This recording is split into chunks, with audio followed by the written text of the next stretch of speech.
মান তারাকা সালাসা জুমাইন তাহাউনান, গাফলতি করে টানা 3টা জুমা যে ব্যক্তি মিস করলো, তাবা আল্লাহু ফি কলবিহি, রব্বুল আলামিন ওই লোকটার অন্তরের মধ্যে মোহর মেরে দেয়।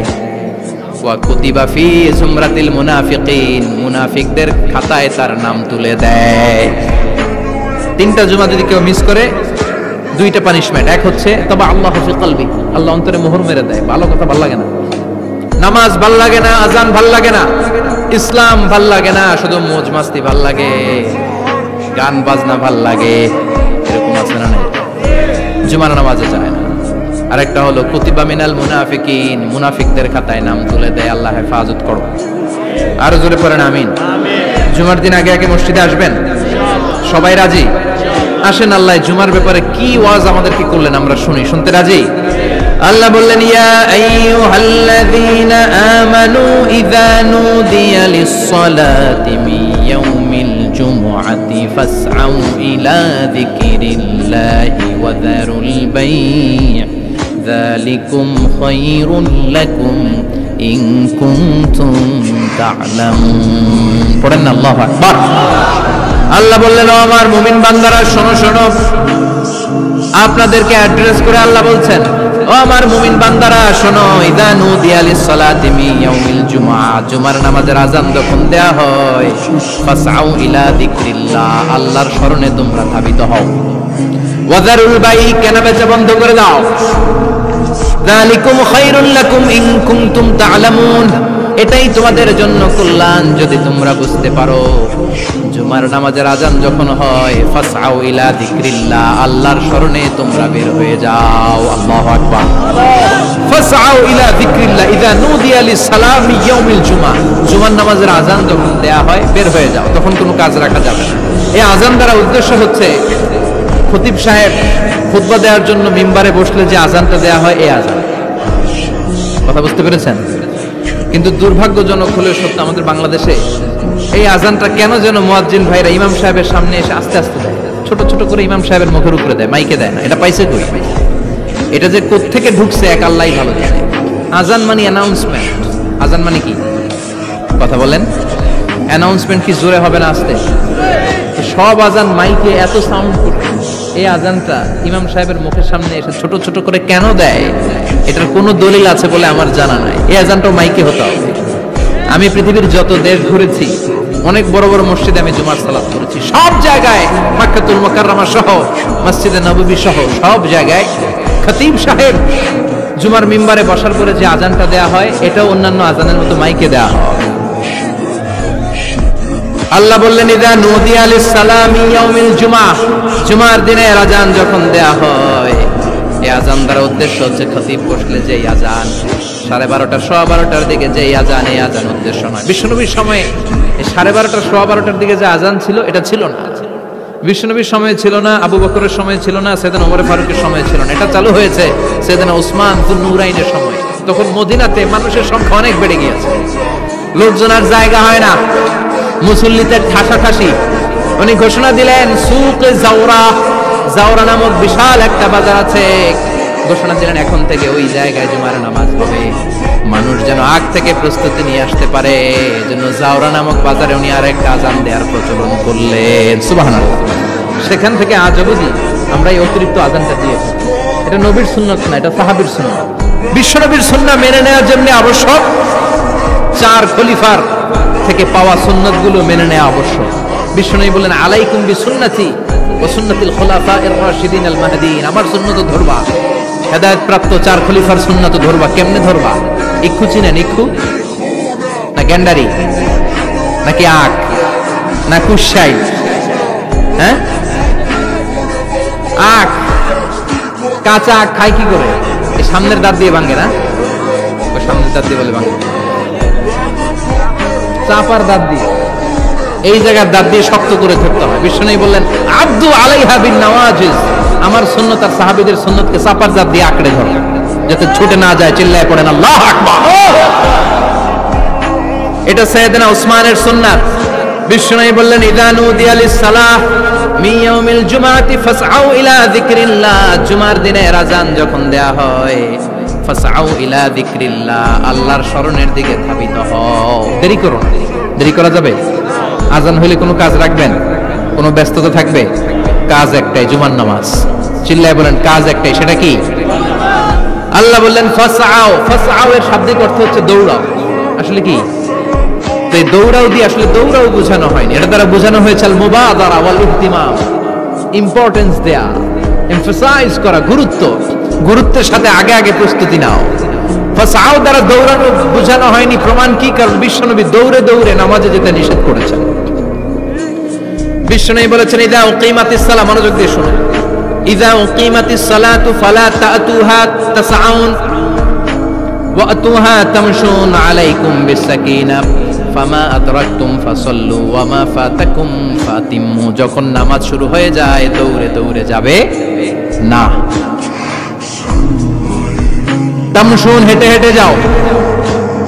আলাইকুম বিসাকিনা, ধীরে ধীরে যাও। ফামা আদরাকতুম ফাসাল্লু, ইমাম সাহেবের সাথে যে যত রাকাত পাবা পড়বা। ওয়া মা ফাতাকুম ফাতিম্মু, যেটা ছুটে যায় নিজে নিজে পড়ো, কবুল করে নেবে কে? আল্লাহ। কিন্তু দৌড়ে যায় নামাজ ধরা যাবে? খবরদার, ধীরস্থির ভাবে যাবেন। হাঁটার মধ্যে একটা গুরুত্ব দিয়ে তাড়াতাড়ি ধরতে চাবেন, কিন্তু দৌড়ে যাওয়া যাবে? নিষেধ করেছেন। অনেক মুসল্লিরা এটা করে। ধরেন মাগরিবের নামাজ, ওযুখানাতে মুসল্লিরা ওযু করতেছে, ইমাম সাহেব নামাজ শুরু করেছেন আল কারিআতু মাল কারিআ ওয়া মা আদরাকা মাল কারিআ, মুখস্থ আছে না সবার? মুসল্লি মনে করতেছে ওযু হইছে আমার অর্ধেক, এখন যদি তাড়াতাড়ি ওযু না করে দৌড় না দেই রাকাত পাওয়া যাবে? রাকাত পাওয়ার জন্য দিছে দৌড়। মসজিদে হচ্ছে টাইলসের মসজিদ, পিছলায় পয়রা মুসল্লি একদিকে, লুঙ্গি আরেকদিকে। আছে না নাই? আমার কাছে খবর আছে এরকম পা ভাঙছে অনেকের। রাকাত ধরার জন্য মুসল্লি তাড়াহুড়ো করে দিছে দৌড়, মুসল্লি একদিকে লুঙ্গি, ঠ্যাং ভাঙা শেষ, এখন ল্যাংড়া। বিশ্বনবীর কথা মানে নাই, ওটারে ল্যাংড়া বানাইছে কে? আল্লাহ। এজন্য বিশ্বনবী বললেন খবরদার দৌড়ে যাবে না। একামত হয়ে গেলে ধীরস্থির ভাবে যাও, কেননা দৌড়ে দৌড়ে আপনি কার দরবারে যাবেন? উনি তো সব রাজার বড় রাজা, মহারাজা। মহারাজার দরবারে তাড়াহুড়ো করা যায় নাকি? ফিট হয়ে কাপড় চোপড় পরে আতর টাতর মেখে ধীরস্থির ভাবে যাবেন।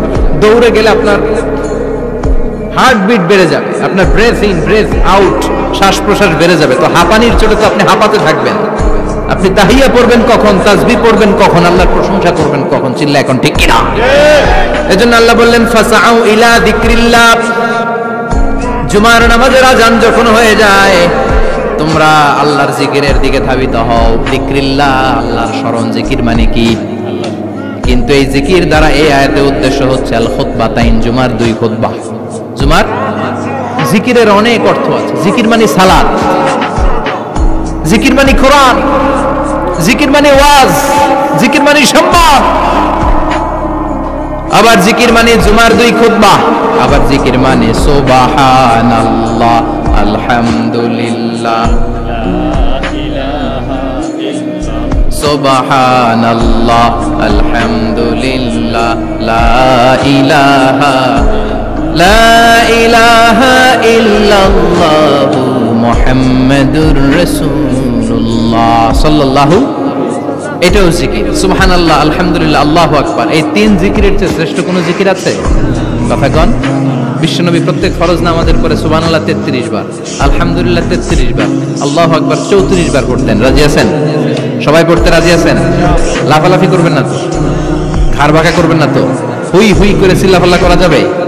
জিকিরের মধ্যে সৌন্দর্য আছে না নাই? আল্লাহ নিজেও সুন্দর, আল্লাহর কাছে যেটা আমরা পেশ করবো সবটাই সুন্দরভাবে পেশ করতে হয়। চিল্লা এখন ঠিক কিনা? তার মানে জিকিরের অনেক অর্থ। জিকিরের এক অর্থ হলো কোরআন। জিকিরের এক অর্থ কি? আপনি যখন কোরআন পড়েন তখন জিকির করেন কার? কথা বলেন। আবার আপনি যখন নামাজ পড়েন জিকির করেন কার? আবার আপনি যখন লা ইলাহা ইল্লাল্লাহ এটা পড়েন জিকির করেন কার? ঝিনুকের ভেতর লুকিয়ে থাকে যেমন মতি, ঝিনুকের ভেতর লুকিয়ে থাকে যেমন মতি, কালমা শাহাদাতে আছে আল্লাহর জ্যোতি, কালমা শাহাদাতে আছে আল্লাহর জ্যোতি। পড়েন সুবহানাল্লাহ।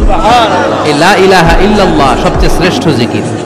সাইয়েদনা মুসা আলাইহিস সালাম আল্লাহরে বললেন, আল্লাহ আল্লিমনি যিকরান, আপনি আমার এমন একটা জিকির শিখায়া দেন, লা ইয়ালামুহা ইল্লা আনতা ওয়া আনা, যে জিকিরটার শব্দ আপনি আর আমি ছাড়া কেউ জানবে না। অদ্ভুত অদ্ভুত প্রশ্ন সব আপনি মুসা আলাইহিস সালামের মাথা থেকে পাবেন। ভেরি কিউরিয়াসিটি ছিল ওনার, বিভিন্ন বিষয়ে আল্লাহর প্রশ্ন করতেন। আল্লাহরে বললেন, আল্লাহ আল্লিমনি কালিমাতান আল্লিমনি যিকরান লা ইয়ালামুহা ইল্লা আনতা ওয়া আনা, ও আল্লাহ এমন একটা জিকির আমার শিখান, দিনে রাতে সব সময় এই জিকির আমি করব, আপনারে ডাকবো, কিন্তু শর্ত হলো এই জিকিরটা জানবে শুধু আপনি আর জানবো শুধু আমি, কেউ জানবে। আল্লাহ বললেন, মুসা পড়ো লা ইলাহা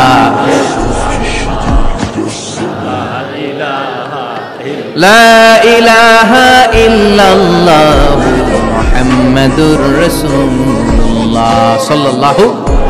আল্লাহ বললেন, মুসা পড়ো লা ইলাহা ইল্লাল্লাহ। মুসা আলাইহিস সালাম কয়, মাবুদ এটা তো জাতীয় জিকির, সবাই জানে। জানেন জানে না লা ইলাহা ইল্লাল্লাহ এমন কেউ আছে? কথা কন, জানেন না আপনারা? কথা বলেন, জানেন না? মুসা আলাইহিস সালাম বললেন, আল্লাহ এটা জাতীয় জিকির কইলেন কেন? আমি তো চাইছি এক্সট্রা অর্ডিনারি, অসাধারণ একটা জিকির, সুপারক্যালিফ্রাজিলিস্টিক এক্সপিয়ালিডোসাস, এক্সেলেন্ট একটা জিকির, আনপ্যারালাল, কারো কাছে নাই, শুধু আমি জানবো আর আমি পড়ব।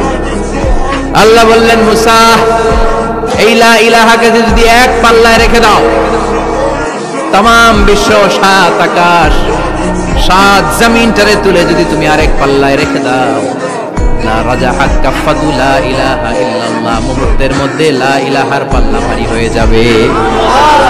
ও মুসা, তুমি যতই এক্সক্লুসিভ জিকির চাও, লা ইলাহার চেয়ে দামি জিকির আমার কাছে নাই। চিৎকার করে পড়তে হবে আল্লাহু আকবার। তার মানে নামাজ ও জিকির, কোরআন ও জিকির, এই যে আমরা ওয়াজ করতেছি এটাও কি? কথা কন। বিশ্বনবীর আল্লাহ বললেন, ও নবী ফাযাক্কির ইন্নামা আনতা, ও নবী আপনি জিকির করেন মানে ওয়াজ করেন। ইন্নামা আনতা মুযাক্কির, ও নবী আপনি ওয়াজ করে শোনান। লাস্তা আলাইহিম বিমুসাইদির, আপনারে দারোগা বানিয়ে পাঠাই নাই, আপনি শুধু ওয়াজ করেন। কার কথা? চিল্লায় বলেন কার কথা? আল্লাহর। কিন্তু এইখানে জিকির দ্বারা উদ্দেশ্য হচ্ছে জুমার খুতবা। ফাসআউ ইলা যিকরিল্লাহ, আল্লাহর জিকিরের দিকে ধাবিত হও, এই জিকির দ্বারা উদ্দেশ্য হলো জুমার খুতবা। তার মানে জুমার খুতবা যে খতিব সাহেবরা দেন, এখানে মসজিদের খতিব আছেন কারা কারা? দেখি একটু হাত তোলেন তো। 1 2 3 4 5 6 7, গুণে শেষ করা যাবে না, অনেক খতিব। আল্লাহ এই খতিবদেরকে তুমি কবুল করো। আর জোরে পড়েন আমিন। এই যে যিকরুল্লাহ, ফাসআউ ইলা যিকরিল্লাহ দ্বারা আল্লাহ তাআলা জুমার খুতবাকে বুঝিয়েছেন। কি বুঝিয়েছেন? মনোযোগ আপনাদের আছে না গেছে? শেষ করে দেই, অনেক রাত হয়েছে তো। ছোট্ট একটা দোয়া পড়ি, শেষ করব। আরো কয়েক মিনিট মনোযোগ থাকবে। তাকবীর দেন, লিল্লাহে তাকবীর। আরো জোরে দেন, লিল্লাহে তাকবীর। ফাসআউ ইলা যিকরিল্লাহ, আল্লাহর জিকিরের দিকে, আল্লাহর স্মরণের দিকে ধাবিত হও। এটা তার উদ্দেশ্য হচ্ছে জুমার খুতবা। আল্লাহ বুঝাতে চাইলেন জুমার খুতবা যাতে মিস হয়ে না যায়, এজন্য জুমার খুতবারে যেন তেন মনে করবেন না, এটা ওয়াজিব। জুমার নামাজ যেমনি ওয়াজিব, জুমার খুতবা দেওয়াও, কথা বলেন, জুমার খুতবা ওয়াজিব, শোনা ওয়াজিব, খুতবা দেওয়া ওয়াজিব। এই জন্য রব্বুল আলামিন জোহরের নামাজকে ফরজ করে দিয়েছেন 4 রাকাত। যেহেতু জোহরের নামাজের আগে পরে কোনো খুতবা নাই, জুমার দিন খুতবা আছে, তাই জুমার দিন 4 রাকাত থেকে কমিয়ে তিনি 2 রাকাত করে দিয়েছে। কি ব্যালেন্সড ইসলাম, কি ভারসাম্যপূর্ণ আমাদের জীবন বিধান। প্রতিদিন জোহরের সময় ফরজ করা রাকাত, কিন্তু জুমার দিন ফরজ করা রাকাত 2 রাকাত কমাইলো কেন? খুতবা, সুবহানাল্লাহ কইবেন না? এজন্য জুমার খুতবাটা খতিব সাহেব যারা আছেন খুবই জরুরি। এটাকে খুব কনস্ট্রাকটিভ মুডে সমাজে তুলে ধরতে হবে, মানুষকে এডুকেট করতে হবে, ইনস্ট্রাক্ট করতে হবে। আপনাদের অনেক দায়িত্ব, you have huge responsibilities in your shoulder. আপনাদের অনেক দায়িত্ব। খতিব যারা, এটা ছোটখাটো কোনো রেসপন্সিবিলিটি নয়, এটা অনেক বড় দায়িত্ব। এজন্য জুমার দিন মানুষকে আপনার শিক্ষিত করতে হবে। এই জুমার খুতবা, জুমার আলোচনার সাথে পৃথিবীর কোনো আলোচনার কোনো মিল নাই, কারণ জুমার আলোচনা সব সময় অন টাইম, একটা নির্ধারিত সময়ে হয়। পৃথিবীর অন্য কোনো আলোচনা নির্ধারিত সময়ে হয় নাকি? কথা কন। আমরা বক্তারা নির্ধারিত সময়ে মাইক পাই? কথা কন। কোনোদিন 8টায়, কোনোদিন 9টায়, আজকে পড়ছি কয়টায়? কিন্তু জুমার খুতবার এটা চেঞ্জ হয়। কি বরকতের একটা জলসা। ওই দিন সবাই আসতে হয় মসজিদে, ফুল টাইম নামাজি এরা আসে, পার্ট টাইম নামাজি